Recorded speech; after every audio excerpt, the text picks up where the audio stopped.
Green স্ক্রিনে shoot করা video এই রকম স্টুডিও সেটআপে মোবাইল দিয়ে কিভাবে সাজাবেন আজকের এই ভিডিওতে দেখিয়ে দিই। অনেকেই আমাকে কমেন্ট করেছেন যে ভাই আপনি কিভাবে আপনার স্টুডিওটা সাজান, আমাদেরকে টিউটোরিয়াল দেন। এই ভিডিওতে আমরা তিনটা জিনিস শিখব। এআই দিয়ে কিভাবে আমার মতো ব্যাকগ্রাউন্ড তৈরি করবেন, দ্বিতীয়ত গ্রিন স্ক্রিনে শুট করা ভিডিওকে কিভাবে আমার মতো স্মুথলি রিমুভ করবেন, তৃতীয়ত এভাবে আমি যেভাবে সাজিয়েছি, এই যে দেখতেছেন এখানে দেখতেছেন, এইগুলো আপনারা কিভাবে সাজাবেন এ টু জেড এলাইট মোশনে শিখবো। সো যারা আমার ভিডিওটি নতুন দেখতেছেন একটি লাইক এবং সাবস্ক্রাইব করে পাশে থাকবেন। চলুন মোবাইল স্ক্রিনে।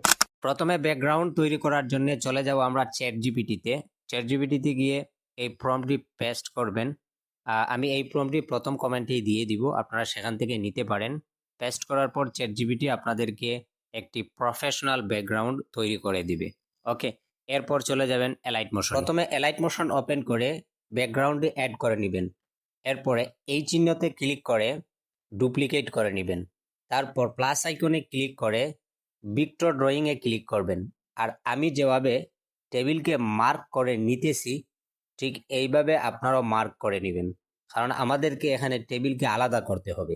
ওকে, তো আমি একটু দ্রুত করে নিতেছি। তারপর এই চিহ্নতে ক্লিক করে এখানে ক্লিক করবেন।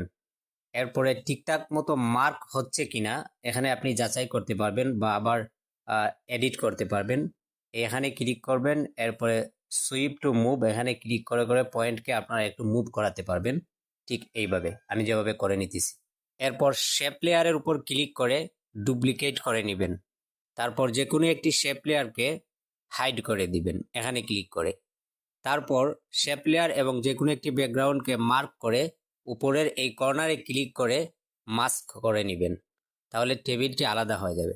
এরপরে আবার শেপকে আনহাইড করে আবার মার্ক করবেন, ব্যাকগ্রাউন্ডকে মার্ক করবেন, এরপরে উপরের ডান কর্নারে এখানে ক্লিক করে মাস্ক করে নেবেন, তাহলে টেবিল এবং ব্যাকগ্রাউন্ডটি দুই পার্টে বিভক্ত হয়ে যাবে। এবার প্লাস আইকনে ক্লিক করে মিডিয়াতে ক্লিক করে আপনাদের গ্রিন স্ক্রিন শুট করা ভিডিওটি ইম্পোর্ট করবেন। এবার গ্রিন স্ক্রিন ভিডিওর দিকে লক্ষ্য করলে দেখতে পারবেন যে এখানে কয়েকটি কালার আমি নিজে এডিট করে লাগিয়েছি, যাতে আপনাদেরকে অ্যাডভান্সভাবে গ্রিন স্ক্রিন রিমুভ করা দেখাতে পারি। যে কোনোভাবে যদি লাইটিং ভালো না হয় এরপরও রিমুভ করতে পারবেন।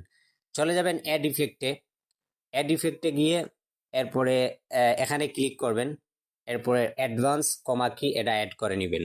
এবার অ্যাডভান্স কমা কি ফিচারের দিকে লক্ষ্য করলে কয়েকটা অপশন দেখতে পাবেন, কালার 1 2 3 4। সো এগুলো আমরা ব্যবহার করব। সো কিভাবে ব্যবহার করতে হবে, প্রথমে কালার 1-এ ক্লিক করলাম, এরপরে কালারে ক্লিক করে এরপরে এখানে ক্লিক করব। তারপর আঙ্গুল দিয়ে আমি কালারকে ম্যাচ করে নিব, ঠিক এইভাবে যেই কালারের সাথে ম্যাচ হচ্ছে সেই কালারের উপর ছেড়ে দিব। থ্রেশহোল্ড ইন্টেন্সিটি হালকা একটু বাড়িয়ে দিব। এবার কালার 2-তে ক্লিক করব। এরপরে কালারে ক্লিক করে আবার ঠিক আগের মতোই যে কোনো একটার সাথে কালারকে ম্যাচ করে নিব। আমি যেভাবে করে নিতেছি সেইভাবে ম্যাচ করে নেবেন। আর থ্রেশহোল্ড আপ করবেন যাতে ঠিকঠাক মতো রিমুভ হয়ে যায়। এরপর কালার 3 অন করে দিব। এরপরে আবার আগের মতোই কালারে ক্লিক করে এখানে ক্লিক করে ঠিক এখানে যে কিছু কালার দেখা যাচ্ছে এটাকে আমরা রিমুভ করব, ঠিক এইভাবে যাতে স্মুথলি রিমুভ হয়ে যায়। ওকে, হালকা একটু থ্রেশহোল্ড আপ করে দিব। এরপর কালার 4-এ ক্লিক করব, এটা অন করে দিব। আবার আগের মতো কালারে ক্লিক করে উপরের যে কর্নারের কালার আছে সেটাকে রিমুভ করব। সো এখানে যেহেতু কালার ম্যাচ হচ্ছে না, তো একটা কাজ করব, এই এখানে ক্লিক করব। ক্লিক করার পর আঙ্গুল দিয়ে ধরে এই কালারের উপর ছেড়ে দিব, তাহলে এই কালারটা সিলেক্ট হয়ে যাবে। ওকে, এরপরে হালকা একটু থ্রেশহোল্ড বাড়িয়ে আমাদের কালারটা রিমুভ করে দিব। ওয়াও, স্মুথলি একবারে রিমুভ হয়ে গেছে। এবার টেবিলটাকে অ্যাডজাস্ট করে নিতে হবে, এজন্য এখানে ক্লিক করে চাপ দিয়ে ধরবেন আর নিচের দিকে মুভ করে দিবেন, টেবিল উপরে চলে যাবে। এরপরে আপনাদের ইচ্ছা মতো ঠিকঠাক মতো বসিয়ে নেবেন। আমি বসিয়ে নিতেছি। এবার টেবিলের লেয়ারের উপর ক্লিক করে বর্ডার অ্যান্ড শ্যাডোতে ক্লিক করে হালকা একটু শ্যাডো আমরা আপ করে দিব, যাতে বোঝা যায় টেবিলটি এবং ব্যাকগ্রাউন্ডে একটু আলাদা। তারপর আপনাদের পছন্দ মতো যে কোনো কিছু টেবিলের উপর বসাতে পারেন, পিএনজি, ফুলের অথবা যা মন চায় সেগুলো বসাতে পারবেন। আমি এটাকে বসিয়ে দিচ্ছি দুই দিকেই। তো আমাদের স্টুডিও সেটআপ রেডি হয়ে গেল। এভাবে আপনাদের স্টুডিওকে সাজাতে পারবেন। সো আশা করি ঠিকঠাক মতো আমি বুঝাতে পেরেছি। আজকের ভিডিওটি ছিল এই পর্যন্ত। যদি আমার এই ভিডিও থেকে আপনি উপকৃত হয়ে থাকেন তাহলে একটি লাইক এবং সাবস্ক্রাইব করতে ভুলবেন না। দেখা হবে পরবর্তী ভিডিওতে। আল্লাহ হাফিজ।